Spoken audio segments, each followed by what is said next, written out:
two-time captain, Tuf Borland, and we will start the questioning with Nathan Baird from Cleveland.com. Nathan, if you're ready to go, start us off. Hey, Tuf. There's been some other teams that have opened up their seasons around the country, and the play has been fairly sloppy, and fundamentals have been an issue. What is this defense doing to try to get in front of that and not have it be a problem when you guys open the season? Yeah, I mean, I think that's always an issue towards the beginning of the year is how are people going to tackle? How are people going to block? How are people going to, protect the football? And we've seen that. As a defense, just going back to the fundamentals, tackling really. I think it all starts with, your approach to the ball carrier, tracking that back hip, making sure you're in a good football position. And that's really all we've been able to work up until this point. Obviously, yesterday was our first day in pads, and moving forward, we'll be able to work on that a little bit more as far as, the wrap, the squeeze, and driving your legs. It's definitely a focus point in practice. So it's just something we're going to have to be focused on and continue to work.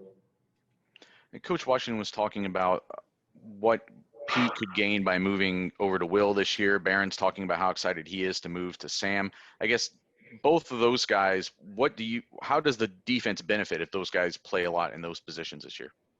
I think they're both unbelievable football players, unbelievable athletes, and they both have, their unique skill sets, and they both add tremendous value to, what we're going to do on that side of the ball. So we're really excited. I'm really excited to have another year with those guys, and just really excited. All right, we'll go next to Austin Ward from Letterman Row with Bill Rabinowitz on deck. Austin.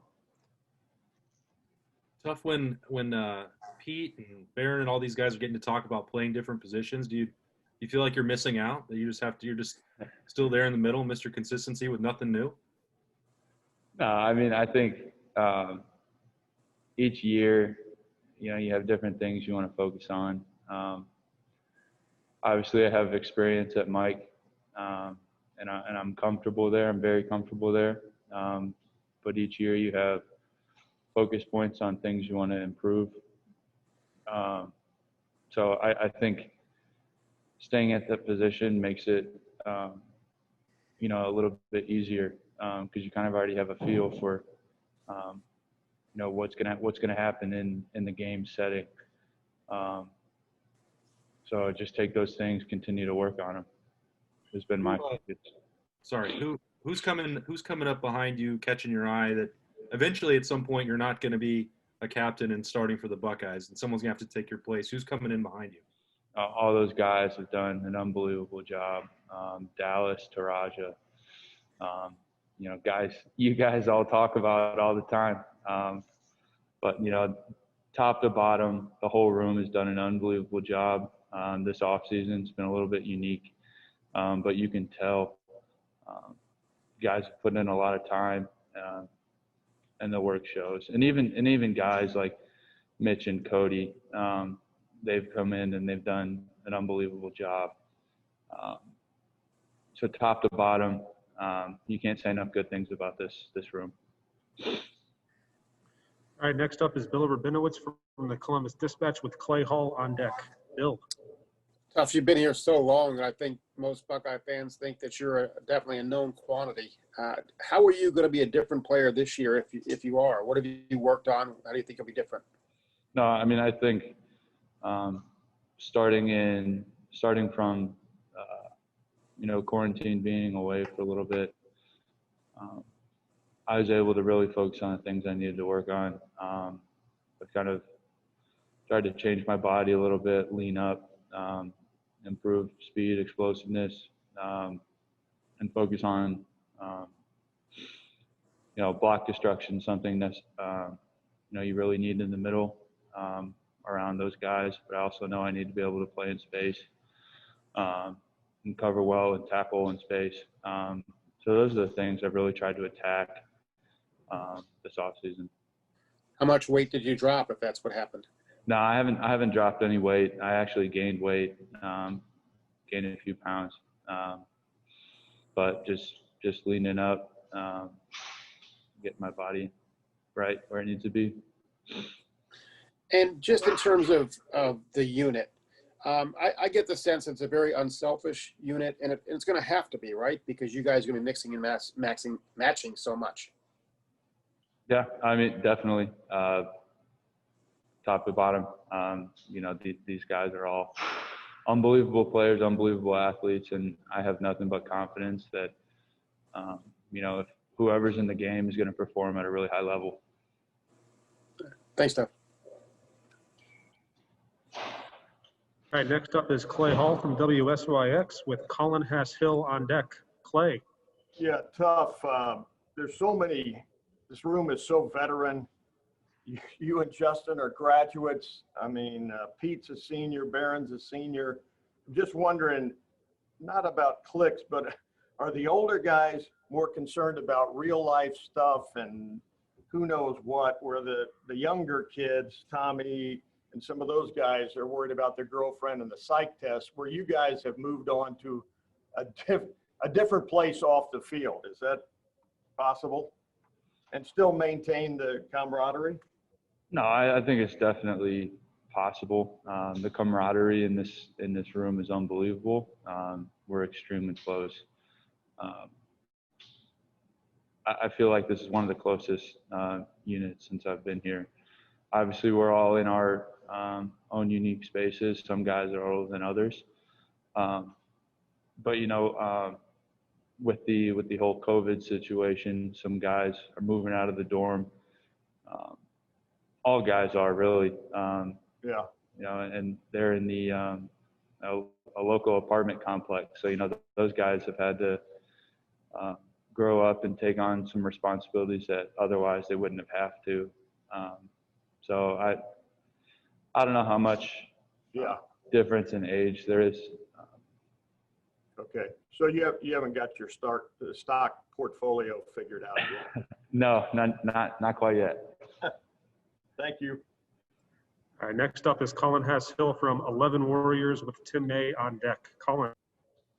Hey, Tuf. When you sort of look at what the defensive line lost and Chase and Devon in the secondary with losing 3 starters, I know that you guys lost Malik, obviously, to the NFL, but you have 7 upperclassmen back. How much do you feel like you guys as linebackers just sort of have to be the heart of what this defense does this year? I mean, there's definitely that added responsibility comes with being a veteran player and being around.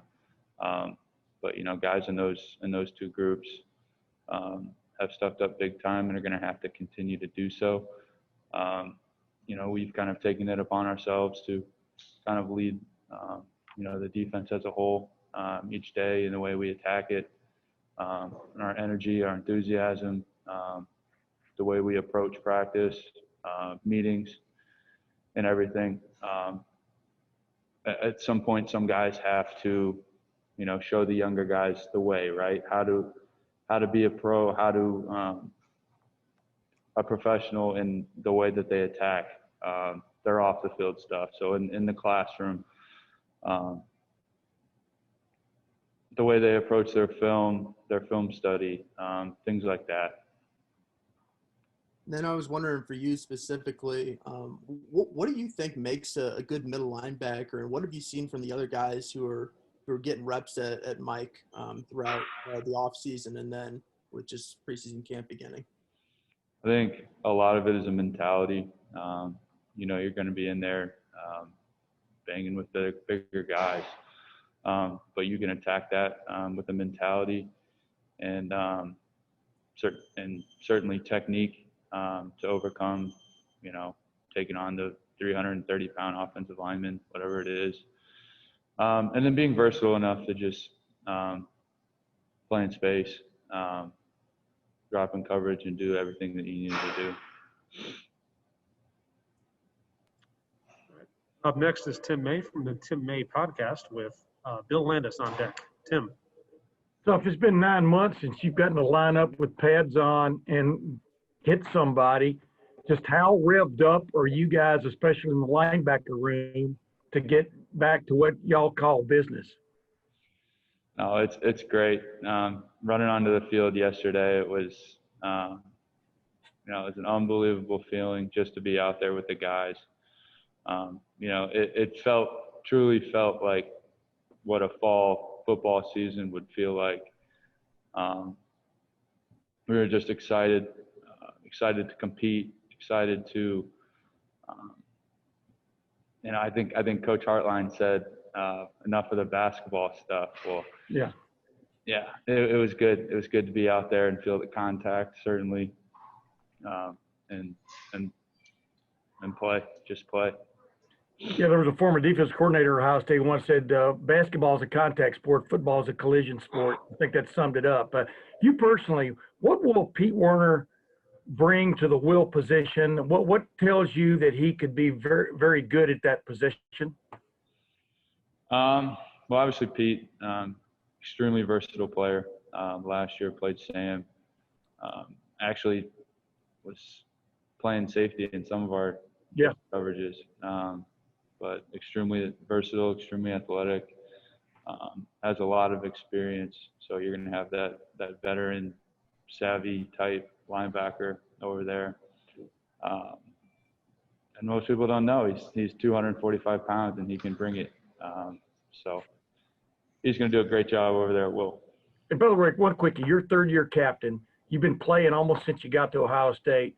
What do you think it's like for those guys behind? Been there for several years now, but you and Pete are still sitting there. So is Barron, for that matter, wanting to play. How anxious or frustrated do you think they could be feeling right now? Those guys have been awesome. Obviously, everyone comes here to play and expects to come in and play right away. But the thing about those guys, what makes them special, is they're willing to sit back and learn. From some of the older guys, and we had the opportunity to do that as well, to learn behind the older guys that were here when we were, young. So you can't say enough good things about those guys, the way that they've approached it every day. They're fully supportive of us. And anything that we can do to kind of pass along tips or things we've learned, we try to do that. So I think it's a great mix of guys in the linebacker room. Thanks, man. All right, next up is Bill Landis from The Athletic with Patrick Murphy on deck. Bill. Hey, Tuf. Coach Washington brought up Tommy Eichenberg as a young guy who's kind of impressed him a little bit. I'd imagine he's doing a lot of the same things that you do, kind of positionally. What have you seen out of Tommy, and is he a guy you've tried to take under your wing at all as he continues to develop? Yeah, Tommy's been doing a great job from the day he's gotten here, and particularly in this time away, you can tell. He's grown a lot physically. He's moving really well. He's running really well. And just having another year under his belt to learn the defense. I try to take him under my wing, try to, again, help him however I can, pass along things that I see or tips I have just from experience. He's doing a great job. He's grown a lot. And when Tommy's in the game, he's going to do well. And I know he's not in your position room, but it seems like Master T was coming back from a similar injury to what you had to come back from a couple of years ago. I'm just wondering if you guys talked at all about what it takes to come back from that, and working through some of the issues that I guess arise and frustrations that arise when you're trying to go through something like that. Yeah. Well, certainly the Achilles is a tough injury to have. I think that's one of the worst fears, one of the worst injuries you could have. But he's doing an unbelievable job, doing a great job, working with the athletic trainers here. And one of the things I just tried to let him know and help him is the recovery process is never linear, right? So there's going to be ups and downs, good days, bad days, but you have to just stay consistent in your approach to rehabbing. And if you do that, I think things will work out in the end. So he's come along really well. He's doing a great job. Thanks. And last set of questions for Tuf will go with Patrick Murphy from 247 Sports. Patrick.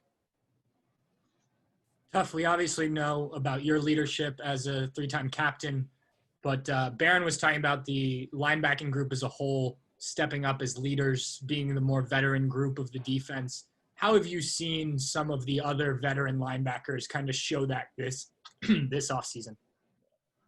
Like I said earlier, we just kind of taken it on ourselves to teach people how to, approach the game. You see how everyone goes out there and play, and you just see the play, but you don't see all the work that goes into it. And that's really what we've tried to help the younger players with, is how to attack film, how to approach practice, how to do all the things behind the scenes that need to be done to play at a high level. And when you have, I think it's 7 upperclassmen in a room like that, how different is that room than maybe some of the others you've been in when you haven't had as much experience, maybe as much leadership as you were just talking about throughout your time at Ohio State? Yeah, I mean, obviously, I think when you're not as experienced, you can't go to the person next to you and be like, hey, what happened here? And now you can just lean over to the person next to you and just be like, what did you see here? And they can tell you exactly what happened and what you need to do better next time.